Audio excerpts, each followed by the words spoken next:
Ito ay kinumpirma na rin nitong kampo ni Turki Al-Sheikh na ongoing na ang kanilang search o yung paghahanap sa mga fighters na may mataas na knockout rate. At dito po ay pasok ang ating kababayang si Janriel Casimero at muling binigyan diin nitong si Turki Al-Sheikh. Hindi ito magdadalawang isip na i-terminate ang kontrata ng mga technical fighters o yung mga tinatawag na hit and run at yung mababa ang knockout rate.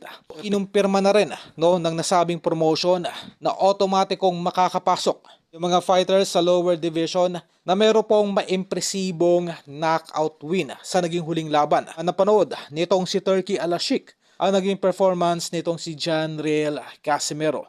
Itong si Casimero na ipapalaban sa nasabing Hapon. Meron po kasing 3-fight contract itong si Naoya Inoue sa loob ng Saudi. Kaya wala pong choice itong si Al-Sheikh kundi maghanap ng mga exciting fighter kagaya ni Janriel Casimero na pwedeng ilaban sa Hapon. Magkakaroon sila ng reassessment ng mga boxers na lalaban sa loob ng kanilang bansa.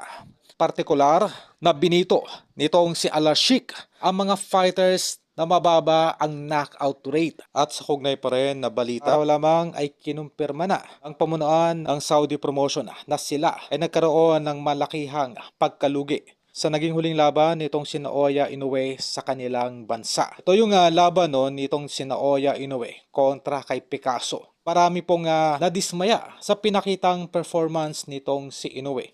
Keep in mind po na ang inaasahan ng lahat ng mga panahon na yun, partikular ng mga Arabyano, ay magpapakitang gilas nga, supposedly, itong si Naoya Inoue at maina-knockout itong patpate na si Picasso.